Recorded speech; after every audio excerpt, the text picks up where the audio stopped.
Hey everyone, welcome back to Wonderland Wednesday and every version ever. My name is Jonathan North, and today we're bringing you the final episode featuring Alice in Wonderland. For now, we will definitely come back to Alice in Wonderland as well as Through the Looking Glass in the future, but for the time being, I think we'll call this like the season finale in our current Alice in Wonderland series. And for the finale, we've got a special guest on the show. Nicki from Trivial Theater is joining me, and we're talking about two strange government PSAs from the 70s, which prominently feature characters and scenes from Alice in Wonderland. From the US government, we have Curious Alice, a trippy, strange, bizarre, and kinda really creative attempt at making an anti-drug PSA for kids. Whether or not it was successful at that, we'll be talking about in the show. And from the British government, we have Alice in Label Land, a decent attempt at making a short to easily break down the intricacies of British label laws for an audience of children and housewives. Plus, like I try to do with all new guests on the channel, Nicki and I start the show with Q&A so you all can get to know her better.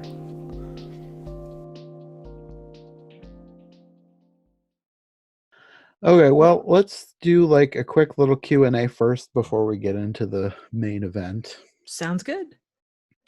So, first thing, just tell us a little bit about yourself. So my name is Nicki. I work as a content creator for small businesses, and then on YouTube I do movie reviews. So a lot of my skills translate from one side to the other. I have a black cat called Banshee. He's a typical black cat, I guess. I love movies of all kinds, but I kind of specialize in bad ones just because they're fun and there's an interesting amount of passion that comes with them that you may not necessarily see in like bigger ones on the same level. I guess that's kind of it. So how did you get into YouTube? Well, I started. I guess I ran across a couple of they're not necessarily review channels per se, but they did segments or I guess or shows that were focused around reviewing kind of like obscure and kind of just bad movies.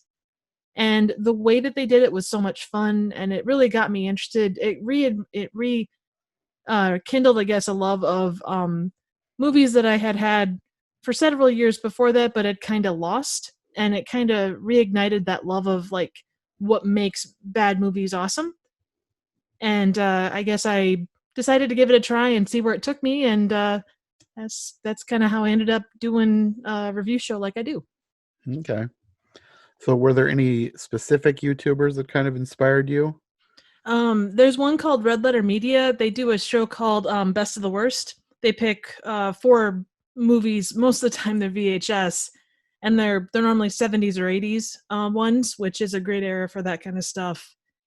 And they review them, and then they pick a best one, and then they pick the worst one. There's another channel called I Hate Everything. He does a segment called Search for the Worst, and he kind of does that same kind of thing, only it's reviewing one movie. And they kind of break it down in a sarcastic fashion, but it's never like derogatory. And then there's one called Good Bad versus Bad Bad, and they take a movie and over the course of an hour, they kind of discuss it and talk about the merits and the bad stuff and the production, and it's pretty awesome. Okay. Yeah, I've heard of a couple of those. I haven't heard of the last one. It's a smaller channel. It's probably about 16,000 subscribers. The other two are well over 1 million. So Yeah. They're kind of very well known in the movie sphere. incredibly so, yeah. You'd be hard pressed. Most people would know them in some way, shape, or form. And Red Letter is kind of cool because they're from the Midwest, so you kind of get that snarky but not snarky, like Midwesterny feel. I don't think I knew they were from the Midwest, but thinking back to what I've seen of them, that kind of makes sense now. Yeah, they're actually from Milwaukee, so that's kind of awesome. Okay. So what is your favorite movie? It's a hard question. Good bad movies. There's one called Turbo Kid. It's I think it was 2015 it came out, and it's not even a bad movie per se, but it's super obscure. But it's kind of a mixture of Mad Max, meets just, I don't know, it's got so many cool little random things. Like it's a gory movie, but it's super funny, but it's like 80s inspired, but it's Mad Max, and it's a weird combination, but it really works for me. Like it's got kills you wouldn't believe. It's incredibly gory, but they're super funny kills. I don't know how to describe it. It's a fun one though. As far as good movies, I'm a huge fan of classics. So like Hitchcock is always a good go-to. Like Universal Monsters are always awesome. Hammer films are incredible. Newer stuff, I mean Star Wars, Lord of the Rings, the typical, I Hmm. guess, ones. Yeah. Baby Driver is a big one. Like Edgar Wright is just incredible. Like the Cornetto trilogy is just amazing. I could go Yeah. on for days. I never know what to say when somebody asks my favorite movie. I usually have like ones that I've picked out. Like I will tell people these are my favorite movies, even though the list is long and expansive. Oh man, and it depends on like what mood. Like Yeah, Mystery Men, that's I true. I just watched Mystery Men and I forgot how much I love that movie. Or like The Prestige, or Tucker and Dale versus Evil is just, it's such a fun movie. So you talk a lot about movies, but do you watch any TV and do you have any favorite shows? I this sounds stupid, but I would rather, like, I can't.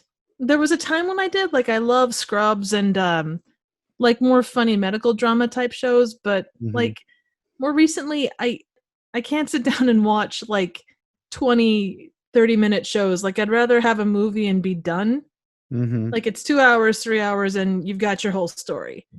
And that sounds incredibly weird, but I don't know. I haven't been able to sit down and get into anything. And I know there's a lot of movies or a lot of shows I should get into. But so far I haven't been very good at that. I almost feel like I'm kind of the opposite these days because like a movie length thing is like that's a time commitment. So I don't find myself watching that many movies unless I'm like going to do a podcast or a YouTube video on it. No, I get So, it. I like get it. a 20-minute show, I could do that. And then I watch that and I'm like, I could watch another one. And then before you know it, you've watched the amount of like a movie and it's like, well, I could have watched a movie. But that's the thing with the and a lot of these properties that would have been made into movies years ago are being made into TV shows, and Hmm. they're able to tell more of the story. Like it's not new per se, but like a series of unfortunate events, That was that the first bomb. thing that popped into my head when you said that. Yeah, absolutely. Like it bombed as a movie, but as a TV show, it's done Yeah. very well. Yeah, it's so Um, good.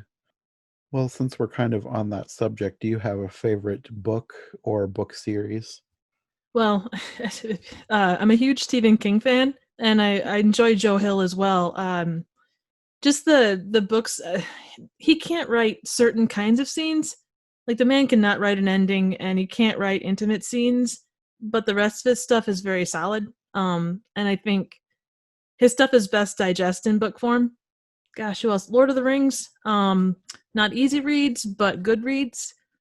I got through them Um, as audiobooks. I remember trying so hard to read the books after I saw the movies. Like I really wanted to read the books and it was just so hard. But I got the audiobooks and then I was able to get through them so oh, much there you faster. go.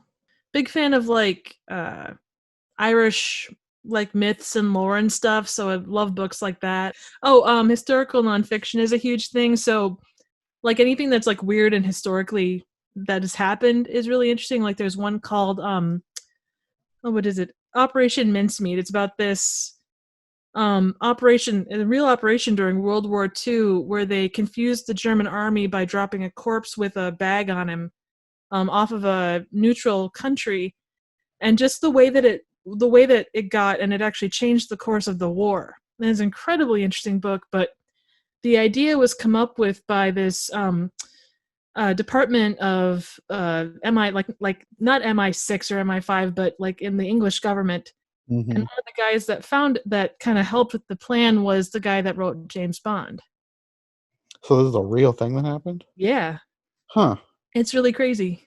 Interesting. And then there's a director by the name of Eric Larson. He does a lot of historic nonfiction. Like he wrote one called Devil in the White City, and it was about the first like quote unquote serial killer in the United States back in I think like 1893. But it was a fascinating book. Like he took Eric Larson took and this actually happened as well, a world event like the World Exposition, big World's Fair thing, and they talked about the building of it. And then with that, there was a guy that came into the city and started killing people. But he had this massive hotel to do it. Like he was very like charming and stuff, and he'd lure people in, and then he'd take whatever he wanted from them, and then he killed them. And it kind of juxtaposes the story of this amazing World's Fair with this killer. Was that a real story, or is that Yeah, no, it was real. It was, real? yeah, to I've my, never heard of that happening at the World's Fair. yeah. Yeah, I'd never heard anything like that. There's, You only hear the good side of the World's Fair, I guess. well, and the thing was, there was good here too, but it was like his books, they set like a larger world event, and then they tell not a more intimate story, but a story of things that happen within that. Yeah. So there you go. That's kind of, I'm not big into like romance or things like that, but yeah, I don't know, those kind of things always enjoyed. So Mhm. Well, shifting a little bit, on your channel, you speak through an animated avatar. So are you a fan of animation, or are you just kind of like you're experimenting with the medium? kind of a combination. When I started wanting to do YouTube, I knew I didn't want to be on camera. Just I'm not very good on camera. Mhm. But I still wanted to be able to have something that people can relate to.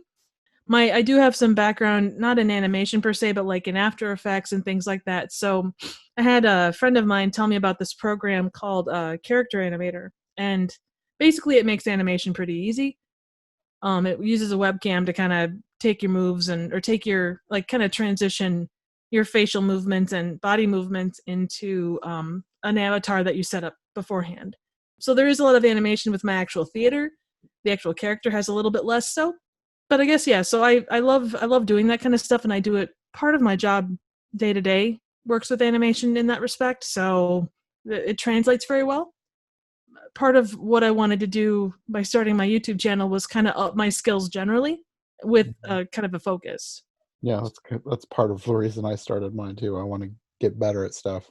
Absolutely. And it's a great way to do it. There's no pressure, but you still have a goal in mind. You aren't just Yeah. learning stuff to learn stuff. Yeah.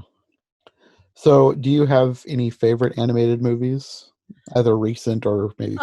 Oh yeah, tons. Going back old school. One of the first movies I saw as a kid, I remember seeing as a kid was An American Tail, so Fievel. Mhm. The Secret of Nim, like I caught a lot of those growing up, and they're looking back now, I mean there's a certain amount of them that's rather creepy, but they're still amazing.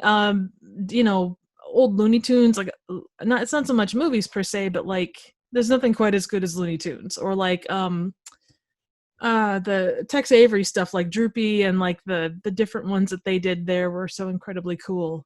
Mhm. Disney movies, obviously, I mean you grew up on all of those.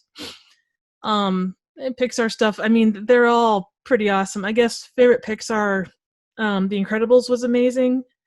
Inside Out was just like kind of, kicks your heart open and like continues to stomp on it while loving it at the same time. Like How to Train Your Dragon, that series, Yeah. absolutely incredible. Like just gorgeous and so incredibly just it hits you where you live. So, kind of tying that into your channel, do you have a favorite really obscure or old or maybe even a bad animated movie? You know, it's not. Uh, it's sort of animated. They were done in the '80s, and it's not one I've reviewed, but it's one I hope to at some point.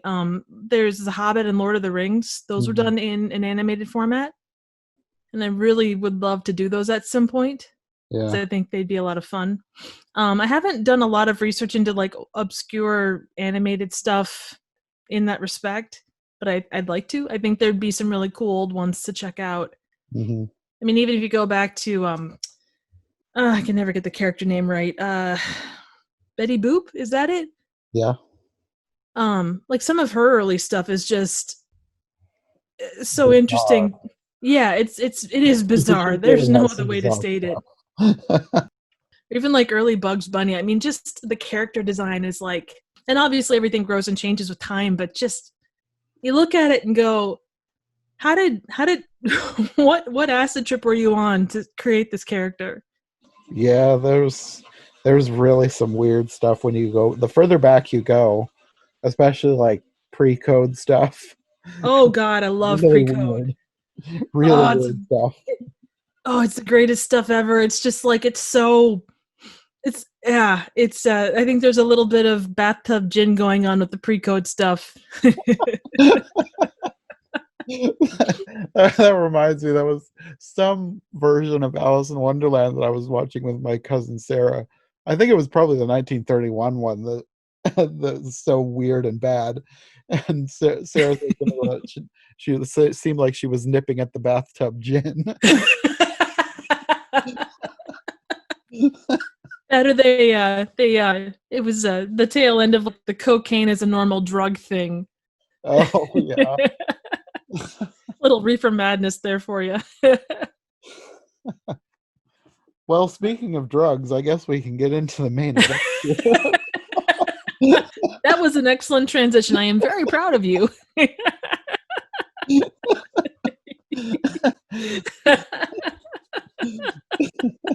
Proud of you.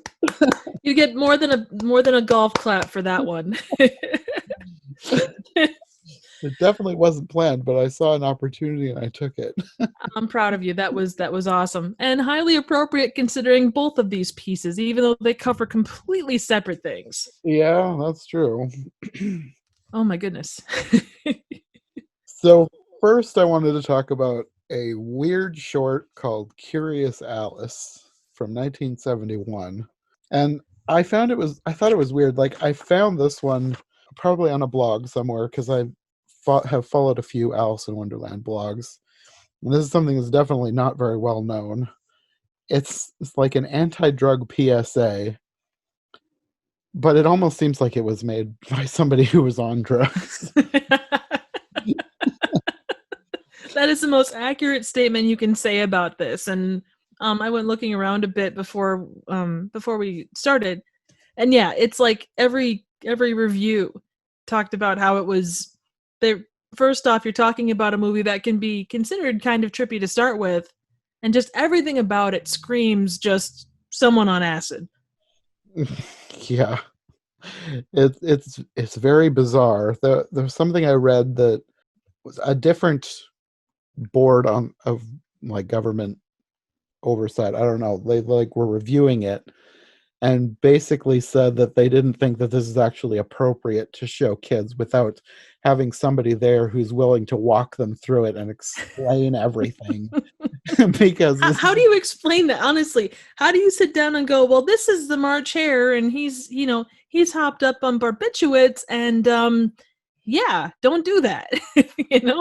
Yeah, a lot of it, I mean, there are parts that are like weird and creepy, but a lot of it makes it seem, I don't know, almost fun. Because oh God, yeah.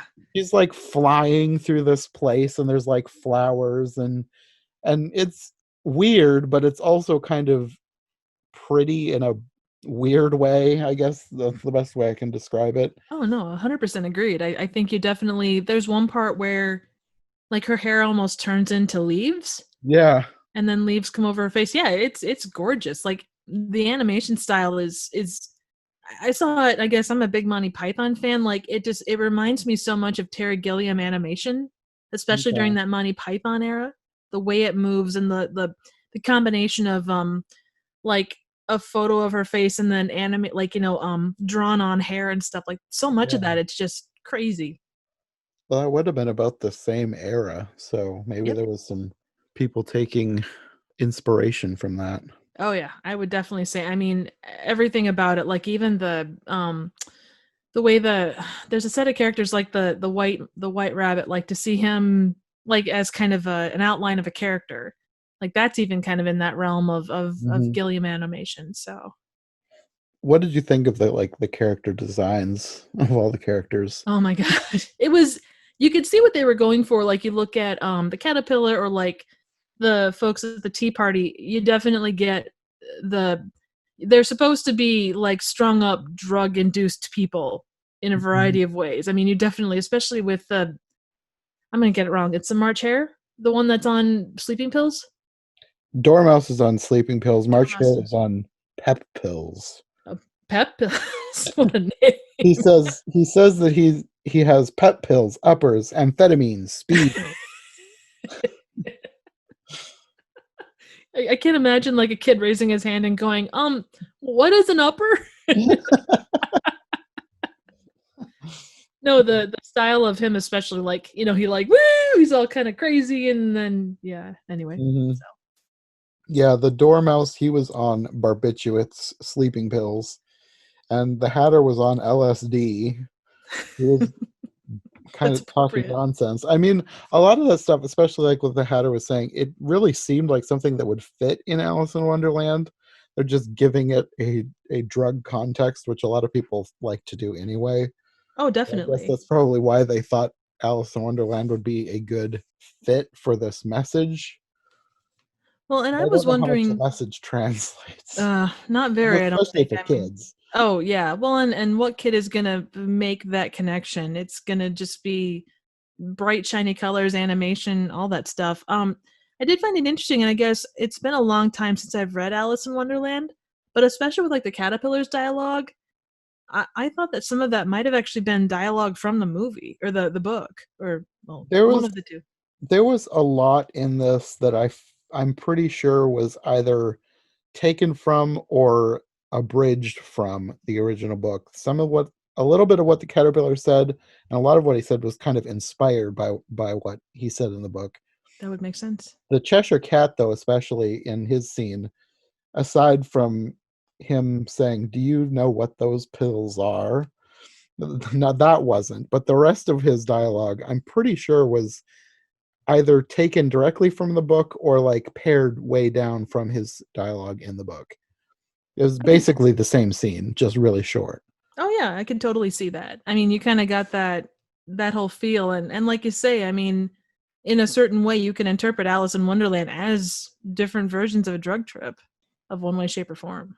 Yeah, there's a lot of different ways that people try to interpret the book, and I guess if you want to take the approach of like using a book in the same way you use like art, like find your own meaning in it, I guess that's fine. I don't think that that's what it was originally. No. Like, I don't think that's how it originated, but I guess a lot of people do like to make those connections. Oh yeah. Well, I think, and yeah, I mean, you look at any great piece of anything that people can relate to in one way, shape, or form, whether it be on a kid level for something anti-drug related, or going the other way, you definitely get that a lot. So Yeah, a lot of this felt like somebody who had made those connections and they just really wanted to highlight them, especially like with the caterpillar.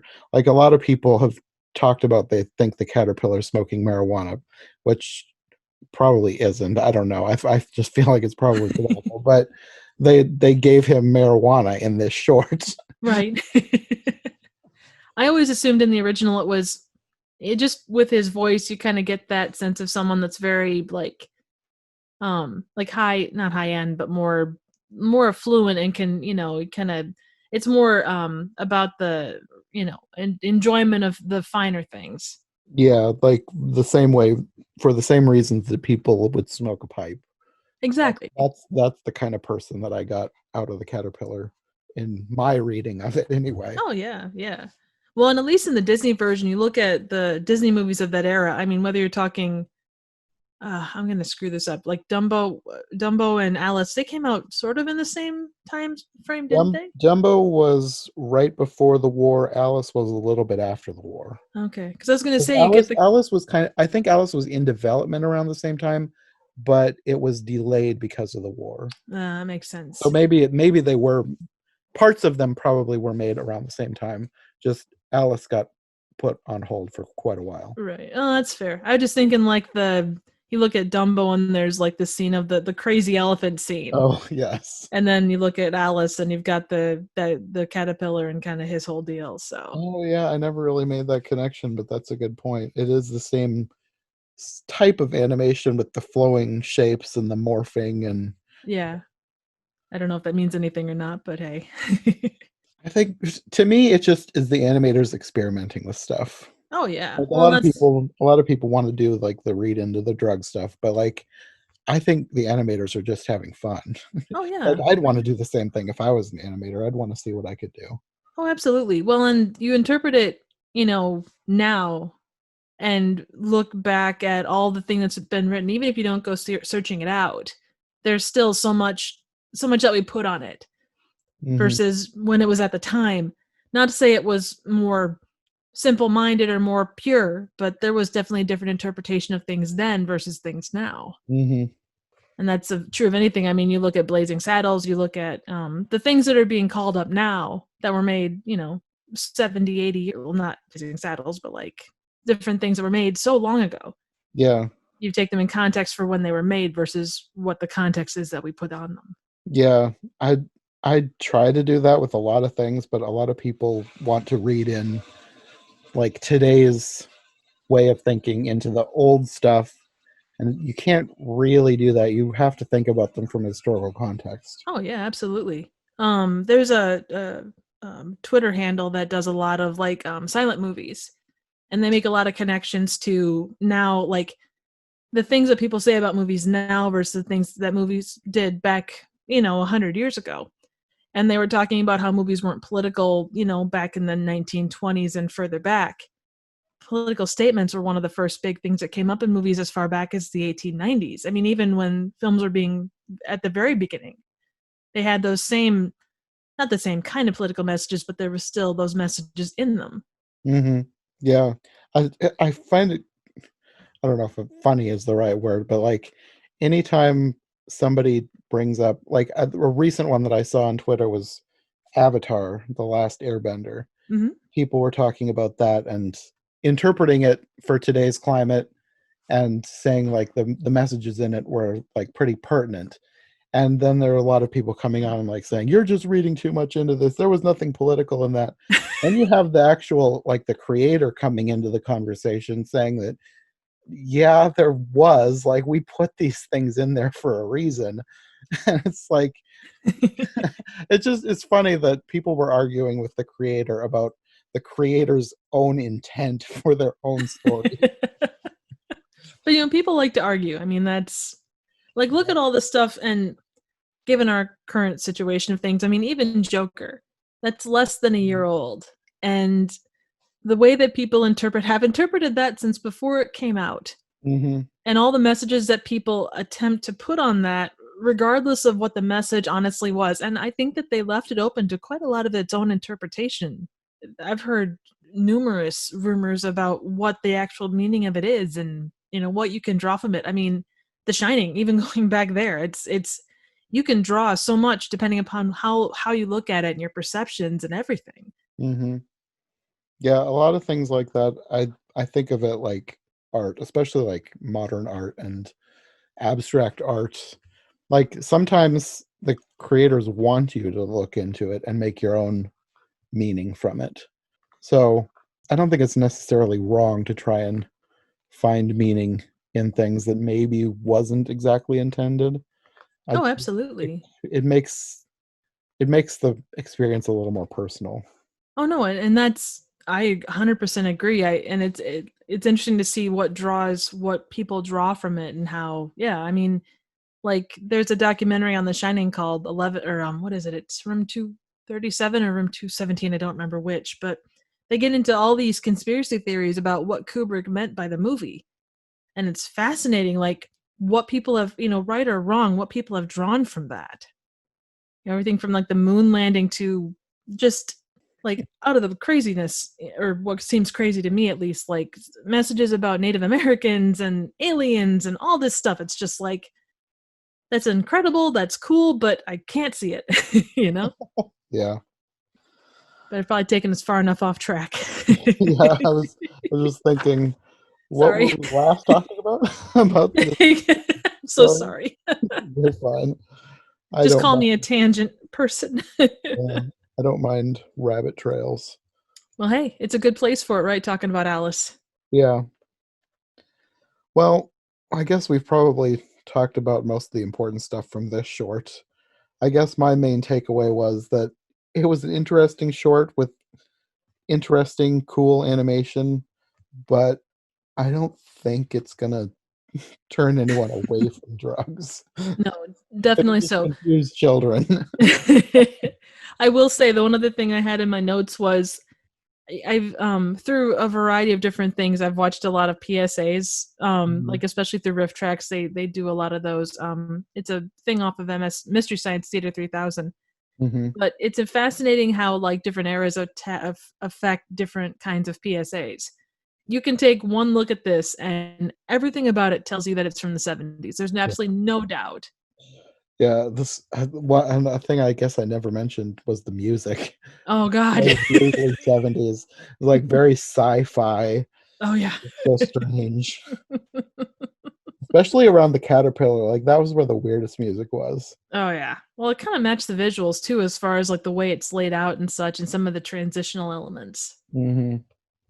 I did have one other thing. I was when I was looking stuff up, one of the trivia points I ran across was there was a coloring book Oh associated with this Curious Alice. oh, really? I Yeah. never found that. At least according to Wikipedia. So take that how you will. Well, Wikipedia usually for all people wanna talk bad about Wikipedia, I've found them to be pretty reliable, so I guess I wouldn't be surprised, especially if they were trying to use this as a teaching tool for kids.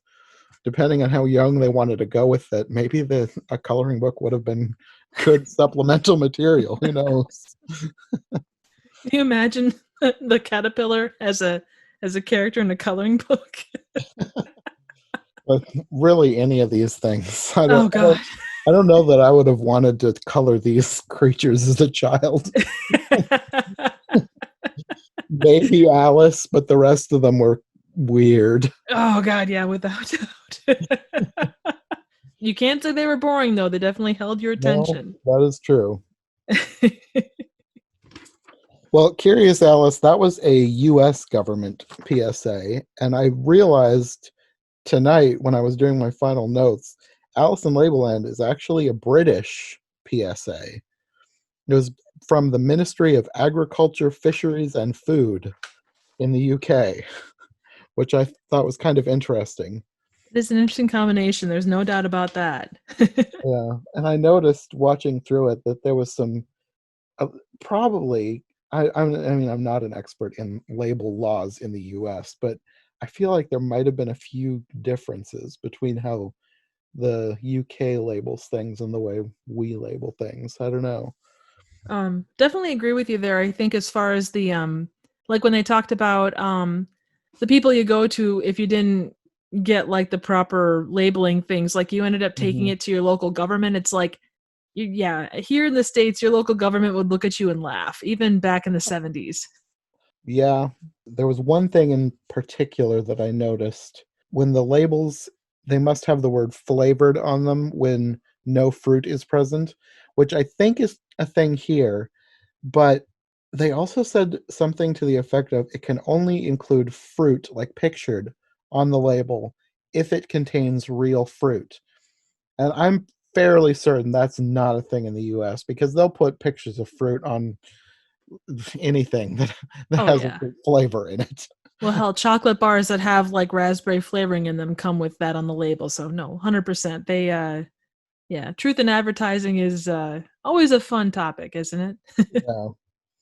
The watching through this, I was like, this is such a weird combination of label laws and Alice in Wonderland. And I'm like, how did they like I get the connection for Curious Alice because like everybody always talks about drug related things having to do with Alice in Wonderland, but like label laws? Like where was the connection for Alice in Wonderland? That was the first thing I wrote down. That and Alice had incredibly creepy eyes. I noticed that too. Like my first thought when looking at Alice was like, "Oh, they're trying to go for kind of like the old illustrations," and then it like zoomed in on her face and was like, "Nope, that doesn't look like the old illustrations anymore." Well, in some of her proportions, like there's one part where her legs are like 10 feet long, and then Mhm, another one where like her skirt, like her feet, like it's like a foot tall, like a foot off the ground, like her skirt is, and like the mhm. way it moves is just it's creepy. It's kind of disconcerting. Yeah, it's very weird that there was one scene in it that I almost thought was creepier than the like Curious Alice stuff when and maybe it's just me that find it creepy because everybody finds different things creepy. When the can labels come to life, there's the carpenter from the Walrus and the Carpenter sequence, Oh and yeah. the mock turtle, the dormouse, the Mad Hatter, and they start like looping their animation and Hmm. repeating the same word over and over and over again. Like, is that supposed to be scary? Because I think I would have been creeped out as a kid if I saw this. That scared the crap out of me. And then the Queen of Hearts was terrifying. She was Oh my only in there for god. like 2 seconds. I know.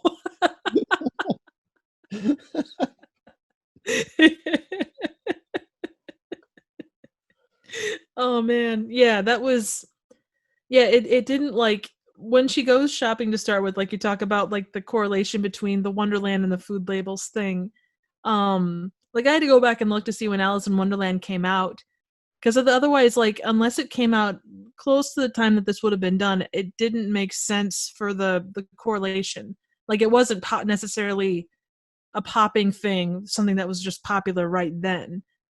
Well, there was a version released in the early 70s, like 72 maybe. There was a Oh, live okay. action version. So Ah, maybe this was like trying to bank off of the I don't know if it was popular, but like maybe they thought it was popular and they were trying to bank on their perceived popularity. that's I don't possible. know. The That's the possible. 70s one has kind of faded into obscurity too, so Yeah. most versions of Alice in Wonderland fade into obscurity other than Disney's. Yeah. The it doesn't make a whole lot of sense to me, like the trying to make the connection. But there was a quote that I wrote down because I think this is where they're trying to make the connection. And they say the shopper may feel projected into a confusing wonderland, roving through row upon row of shelves containing bottles, jars, cans, offering a bewildering choice and from which she must choose exactly what she wants.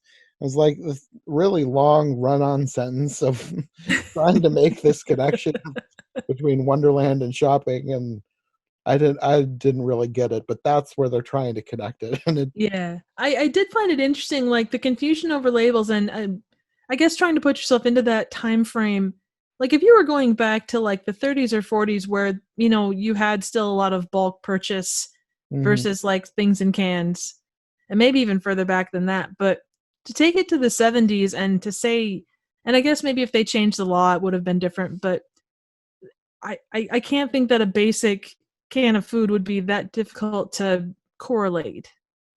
Yeah, I don't really get why they felt the need to make this PSA, but there was apparently a law that passed, like it was put into practice in 73. So the short came out in 74. So maybe they thought that there was going to be confusion when they passed this new law and they decided to make this short to help guide people through it. That So makes sense. really, I mean, it all seems pretty straightforward to me. You'd think Just so. And reading the label. yeah. Well, and one of the things that always comes back to me, at least from a review side of things, is something that Red Letter Media talks about, and it's who was the audience for this piece, whether you're talking about a movie, a TV show, whatever. Mhm. And it definitely, as you say, it's hard to know. This is built like something for kids, but by and large, it's not going to be kids that do a lot of the Mhm. buying, obviously. Well, there was a little piece I read on BFI's website, the British Film Institute. They talked about it being made both for school children and housewives. Actually, at the very end, in the credits, they gave a special thanks to the Housewives Trust. So Okay. that in itself makes sense. And even at the very end, like one of the last visuals was Alice making me a meal for like the tea party. Yeah. And like the tea party guy is just going like, crossing their arms and being all upset at what they're being fed. Yeah, she says something like it'll be easy to tell something about it'll be easy to tell what's in the food we're buying, but it won't make a difference. The family will still be able to leave. And then the Dormouse, Mad Hatter, and March Hare kind of throwing a fit at the table. Well, they would do that regardless of what was in front of them, so you know. Yeah. There was kind of a funny part when they brought out the ministry guy as a knight. Yeah. First his red face was hilarious, or pink face was hilarious, but they threw some what felt like cheeky jabs, like almost kind of it was, and maybe it was just the way I interpreted it, but he's talking about how the food regulation law of 1970 was implemented in 1973, and I'm sure that was generally like, it's like any law, it takes a little time for it to come into Mhm. effect, but just the way he said it, it came off to me like they're taking some little subtle jabs at what's going on here. That's kind of what it felt like. Well, since like when he wrote in, his flag thing says the Ministry of Agriculture, Fisheries, and Food, which is the people who put this out. So I kind of wondered if like the White Knight in Look Through the Looking Glass is kind of a bumbling character. So I'm wondering if they're kind of making a self-depreciating joke by casting themselves as the White Knight, especially when Alice comes in and interrupts him to like explain what he's talking about. Even That though would she was the one who was confused at the beginning, and so she's the one explaining everything. well, you know, she had learned so much by that point. She was in good shape, right? Yeah, his confusing speech made sense only to her, so she decided to explain it to everyone else. So his English needing to be interpreted into English. Yeah, well, it's kind of like, and I think that said something to the effect of it's law speak, like legal speak. And to be fair, a lot of laws, the way they're written, make sense mostly to the lawmakers. Yeah, You have if to to like them. really read them to Oh, understand what they're talking about. true. You need something to interpret the interpretation of the interpretation. Yeah, which I guess was what Alice was there for. Well, that's good. It's a good thing she was there then, even though that's not necessarily a staple of her character, you still get the idea of it. Hmm. I guess for me, this whole thing didn't make a whole lot of sense, but I'm not from that time, so maybe there was need for this. Maybe people were confused. Maybe this was a new enough thing that people needed some kind of explanation. That is I don't entirely know. possible, definitely. I mean, you look at other PSAs of the era, and there was some. I mean, they got weird as far as their approach and stuff. Like there was one that talked about walking from your house to the park or your house to school, and it was a 20-minute PSA, but it took like 9/10 of it was just other stuff. Like once you got down to the actual meat and potatoes of what needed to be said, it could have been said much more concisely. And I Mhm. guess kids' attention spans were different, Well, but there was some of that in this too, especially stuff like when she's falling through the endless shelves and then the cans coming to life, and there was a lot of filler oh stuff. yeah. Well, God, it took probably 5 minutes to actually get to the any kind of thing about what would needed to be said. Yeah, yeah. It the beginning, it just seemed like, what are they going for here? This is kind of confusing. Yeah. And before they got into the actual information, I was like, oh, okay, now I see what they're trying to do. Oh, no doubt. I no doubt. But I will tell you, I learned so much about food packaging. I feel so much more informed as a 1970s consumer. Yeah, me too. I have to go tell all our housewives friends. I wonder if they'll be wearing their party aprons. Probably. No, it was an interesting short though. Like just the animation type and just the contrasting the two. It was being made in a similar area, but such different styles of telling stories. Yeah, the animation was very different, but you could still tell that they were both very 70s. Oh yeah, yeah. There's no doubt. I mean, again, looking at this, you can everything about it screams 70s. Yeah, especially the music. Oh God, no doubt. It wasn't quite as noticeable in Label Land, but Curious Alice for sure. It was Oh yeah. so very 70s. Although the 70 or Curious Alice definitely was like that was a trip and a half. Whatever their meaning, definitely came off as probably what it shouldn't have been. Whereas Label Land definitely had more preciseness to it. Yeah, as far as like getting their actual message across, I feel like Alice in Label Land was a lot more successful. Yeah. Yeah, it wasn't quite as much fun, but it definitely but given the subject matter, I mean, anti-drug PSA is going to be much more interesting than learning about the labeling on the side of products. That is true. Well, I guess that's all I've got for these two strange little shorts. You have any final thoughts? You know what? I'm glad I watched them. I'm definitely more informed about various things than I was before. Yeah.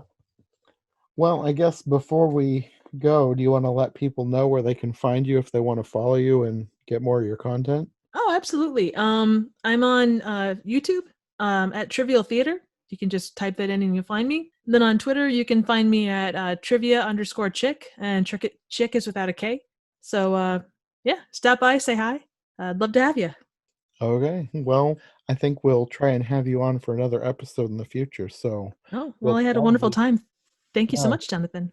yeah, thanks for joining me. We'll probably see you for another episode in the future. All right, rock on. Thank you so much.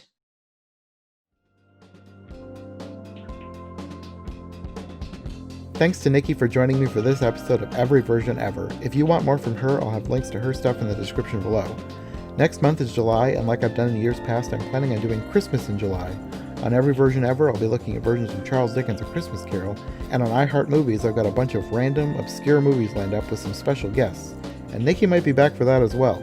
I'm really excited to jump into a new month and a new series, so we'll see you next time on iHeart Movies and Every Version Ever.